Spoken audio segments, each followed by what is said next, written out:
Hello, lovers of Atama Soup. This is how Atama Soup looks like. A popular delicacy in Calabar, in Ibibio. We call the palm fruits that we are using to make the Atama abak. When you finish making your palm fruits, we call it abak in Ibibio. And in Ifo we call it abak. This is how it looks like. Today is not going to be easy. This is how it looks like. I've washed the meat. I'm going to cook the goat meat and the shallot together for 5 minutes. And the palm fruits, I've washed it and put water in it. I'm going to boil the palm fruit 3 minutes in this other side of the burner. After 3 minutes, the palm fruit will be done. I'll pound it and bring out the water and the oil in it and using to cook the soup. While I'm boiling this meat, I'm going to cut the atama. The banga is done after 3 minutes. Yes, it's done. Off the light. Then I use the spoon to scoop it out. You use this type of spoon to scoop your palm fruit. This is how you do it. You scoop it and put in the mortar. Scoop another one. You continue scooping all and put in the mortar and pound it. I'm putting other ingredients with the meat to boil. I said we are boiling the meat for 5 minutes. So after 3 minutes, I put other ingredients in it. I have my snail here. I put the snail. I want the snail to cook with the rest of the 2 minutes to make it the 5 minutes. Like I said, I put the stockfish and the pomo.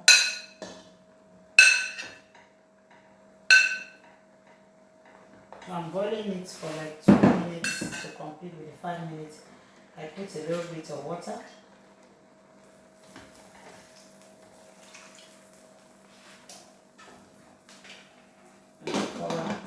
How you pound fruits, you pound it this way.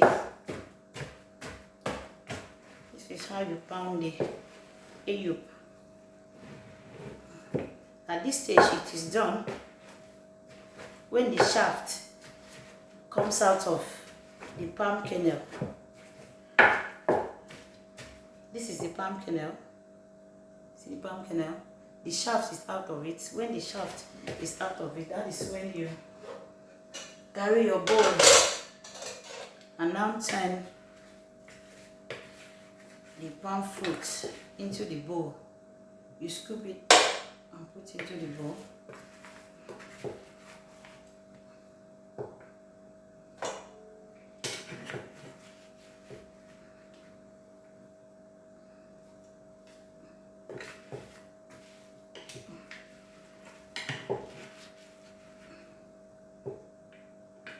Scoop it into the bowl till it's full.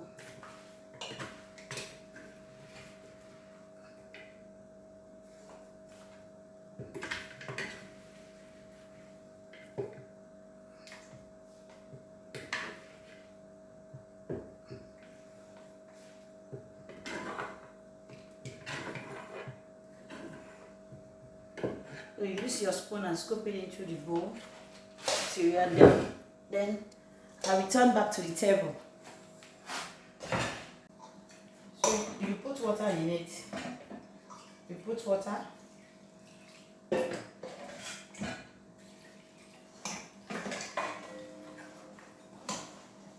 Sometimes you put hot water if your palm fruit is cold. But at this stage it's not cold, it's still hot. So I put the normal temperature of water. Continue to turn it. You can use your hands to do it. Do what I'm doing there because of my nails. I don't want to use my hand. But you can use your spoon. Your spoon is still okay, it's still perfect. You can still get it. It's too thick. Where I'm saying it's too thick, I add additional water. use your sieve. You use your sieve. Sieve it by scooping little by little. Like the way I'm doing, I'm scooping it little by little. You scoop and drain out the shaft. You sieve it and drain out the water from the shaft. Because it's too thick, I have to like push it side by side for it to drain very well. Continue to scoop the water.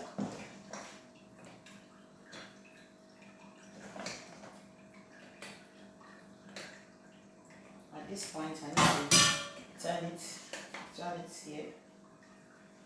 See it? See the way I'm turning it?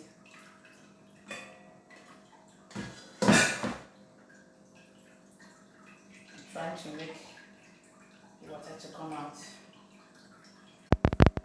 After you finish with the palm fruit, you pour it in the pot. See how it looks like. After when you finish sieving it, see, this is how it looks like. You pour it inside the pot.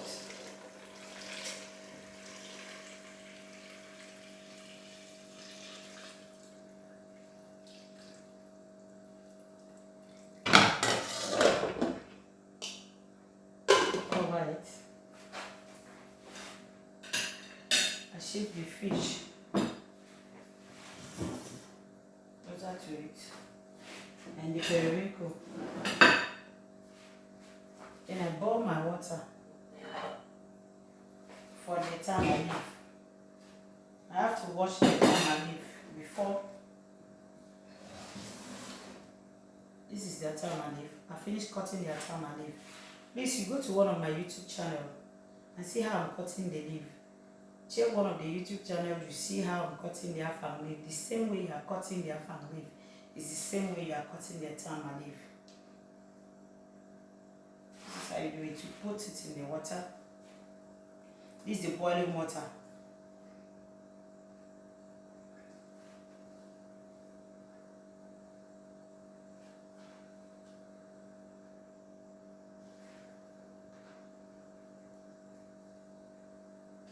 Then you use your spoon. Just turn it for some seconds, not up to a minute.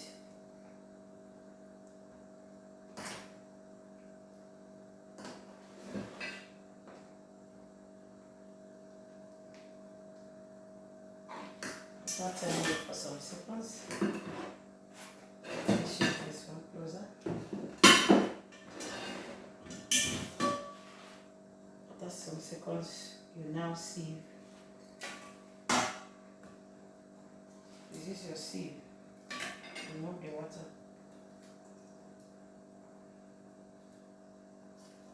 See how I'm doing it.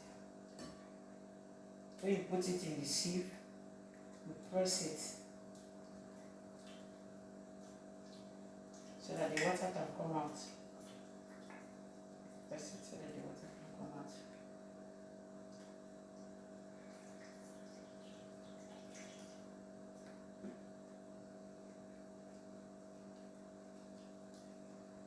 The Atama has another species that is bitter. If this species is bitter, you use your hand and squeeze it. You squeeze with your hand, squeeze it and squeeze it. That is how to wash your Atama leaf before you now put it in your soup. At this point, you notice that I did not put fish. I only put the palm fruit water inside it. At this point, you put fish. And put periwinkle. Periwinkle, the one with shell.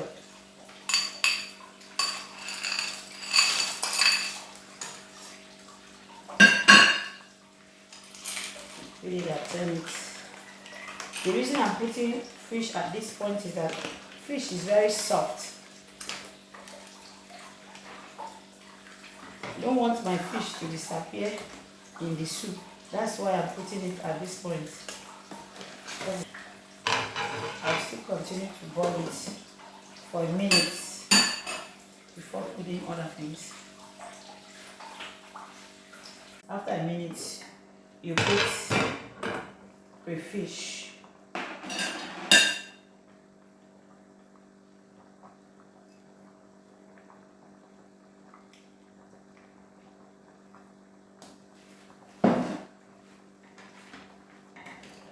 Wow, this soup is super. After adding crayfish, you turn your soup.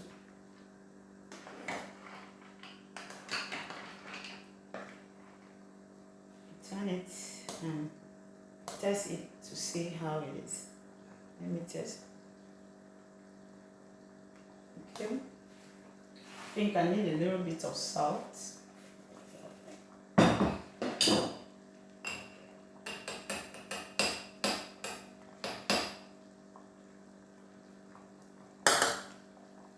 Salt is okay. And then I need seasoning cubes.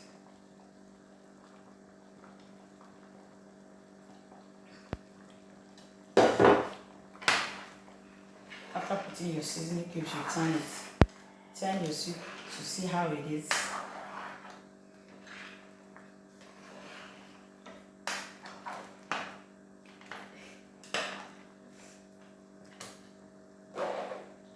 At this point, I'm going to put the flavor. You turn it, then you put the uyaya. This is how you do the uyaya. You cut it, see the way I'm cutting it. Put your knife this way and put it this other way and cut it. Cut it in pieces. See how it is. And put in your soup. You notice that I put crayfish before putting the uyaya, because I want the flavor, the aroma of the uyaya to really come out in the soup. See how I'm cutting. At this point, I'm going to put pepper. I love your pepper. And turn it. Without waiting, the aroma is coming already. The uyaya's aroma is coming out already. Atama soup is on the way. It's on the way. Seriously? You notice that when you are turning the point that you have to put the atama leaf is when you are turning your soup. When you stir your soup, you see the soup has started being thick. See how it is? It's thick right now. The soup is thick already. If your soup is not thick, that means you are not ready to put the atama leaf. By the time you turn your soup and see that your soup is thick, that means it's time for you to put the atama leaf. At this point, I will still wait for some seconds for the aroma of the uyaya to come out. I will cover it for a few seconds before putting the atama leaf. After a few seconds, you check the soup. Turn it. Let me turn it this way. Woo! This soup is super. I'm about to put the atama leaf. Wow! See how this soup is. This is the shaki that we put inside. The goat meat. Seriously, the snail that we put inside. This is a snail. Oh my God, this soup is super. And the pomo. This is how it looks like, the Atama soup. The popular Calabar delicacy. Wow. I'm going to put, this is the stockfish. I will put inside. Then I'm going to put the leaf. I have to use the spoon in case the leaf is too much. So you have to put the leaf and observe. You put the leaf and observe. If it's too much, and drop it. I have to turn it and see if it's too much. Please friends, subscribe to my YouTube channel. Subscribe to my YouTube channel so that you don't miss out. More cooking, more soup are coming. Subscribe so that you don't miss out. I think I still need to add it up. Add up a little bit. Like I said, you add up and observe. Don't just pour your leaf like that. You observe and you put it the way you want it. If you want it more, you put it. So what really makes the Atama soup is the palm fruit, which is the ayub, we call it in Calabar. Then some people call it banga, and the Atama leaves, and the uyayak, the one that brings the flavor, the aroma in the soup. That's what really makes the Atama soup. See how it looks? Right now, the soup is ready. These are the things we put in the soup. This is how it looks like. Wow! Your Atama soup is ready. These are the ingredients that we put inside. This is the meat. Wow, this is the pomo. This is the pomo. This is the stockfish and the snail. This is the snail. This is your popular Atama soup. Your popular Calabar soup. Wow. Please subscribe to my YouTube channel.